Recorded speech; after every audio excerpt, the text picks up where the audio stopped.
আজকে সকালে আমরা সবাই গিয়েছিলাম। সিনিয়র আইনজীবী সারা হোসেন ব্যারিস্টার ল ছিলেন, তোবারক হোসেন স্যার ছিলেন, অনিকার হক ছিলেন, সাথে আমরাও গিয়েছিলাম যারা আবেদনকারী। আইনুন নাহার ছিলেন আমাদের সাথে।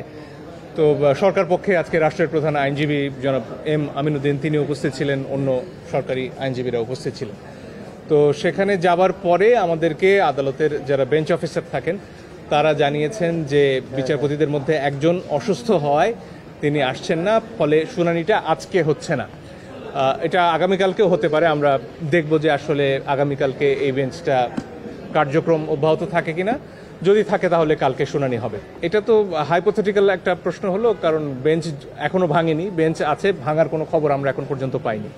যদি বেঞ্চ ভাঙে তখনই আসলে আমরা সিদ্ধান্ত নেব যে আমরা কি করতে চাই। অবশ্যই এটার জন্যই তো আমরা আদালতে এসেছি, এবং এটা তো খুব দুঃখজনক ঘটনা যে আমরা জানছি আমাদের দেশের কয়েকজন নাগরিক 6 জন তারা প্রাপ্তবয়স্ক, তাদের সাথে আমাদের শিক্ষকরা দেখা করতে গিয়েছিলেন, অধ্যাপক তানজিমুদ্দিন খান সহ বেশ কয়েকজন শিক্ষক গিয়েছিলেন, তাদেরকে দেখা করতে দেয়া হলো না। যদি তারা সেখানে স্বেচ্ছাই থাকতেন যে তাদের নিরাপত্তার প্রয়োজন, তাহলে তো তারা দেখা করতে দিতেন, তারা এই শিক্ষকদের বলতেন, কারণ এরা তো তাদেরই শিক্ষক। সেটা তো হলো না।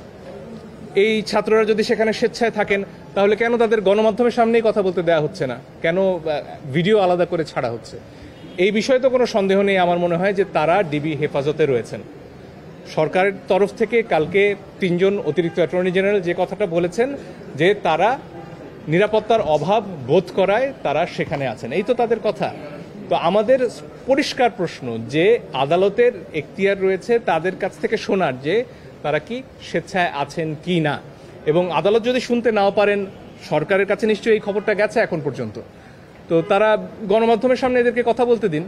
গণমাধ্যমে এসে তারা বলুন যে তারা স্বেচ্ছায় আছেন, এবং গণমাধ্যম দেখুক যে তাদের সামনে অস্ত্র নেই, তারা কোনো রকম চাপে নেই। এবং তারা যদি স্বেচ্ছায় থাকেন, আমি জানি না আরও যারা আমরা ক্ষেত্র বিশেষে নিরাপত্তার অভাব বোধ করি কিনা, আমাদেরও এই সুযোগ আছে কিনা যে আমরা সবাই গিয়ে সেখানে ডিবি হেফাজতে নিরাপদ বোধ করব।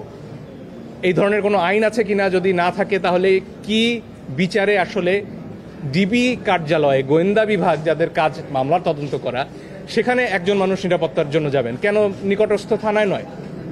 সেই প্রশ্নগুলো স্বাভাবিকভাবে সামনে আসে। এটা আমার জায়গা থেকে বলা কঠিন, কিন্তু আমি যতদূর দেখেছি এর আগে কিন্তু বিশেষ করে ইলেকট্রনিক মিডিয়াতে এই যে 200 মানুষ মারা গেছেন, কিংবা সরকারি হিসেবে সেটা 150, আজকে অ্যামনেস্টি ইন্টারন্যাশনাল পরিষ্কার বিবৃতি দিয়ে বলেছে এখানে প্রয়োজনের অতিরিক্ত বল প্রয়োগ করা হয়েছে। এখানে AK-47 যে রাইফেল, আপনার কালাশনিকভ নামে যেটাকে অনেকে চেনেন, সেই রাইফেল যেটা যুদ্ধাস্ত্র, সেটার ব্যবহারের কথা অ্যামনেস্টি ইন্টারন্যাশনাল বলছে। গুলি করা হয়েছে 3 বাহিনী, পুলিশ বাহিনী, র্যাব এবং সেনাবাহিনী, 3 বাহিনীর কথা উল্লেখ করে অ্যামনেস্টি ইন্টারন্যাশনাল বলছে যে গুলি চলেছে এবং অপ্রয়োজনে সাধারণ নাগরিকদের উপর গুলি চলেছে। এবং এটার ব্যাপারে কঠিন ভাষায় অ্যামনেস্টি বলেছে জাতিসংঘের মহাসচিব এ ব্যাপারে তার যে আশঙ্কা সেটার কথা জানিয়েছেন একটি বিবৃতিতে।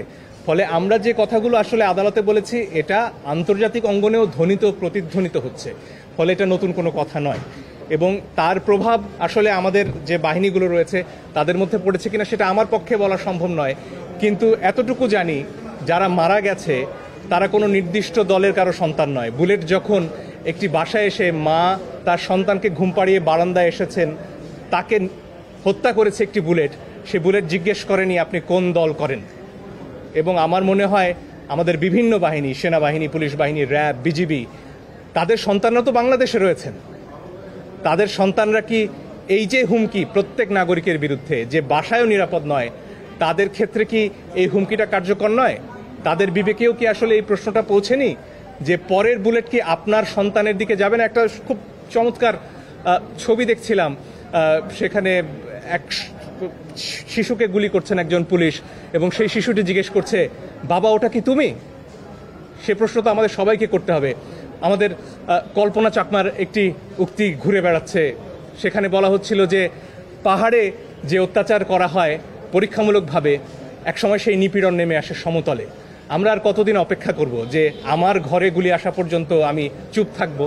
কারণ গুলি তো আমার পাশের বাড়িতে লেগেছে, আমার বাড়িতে লাগেনি।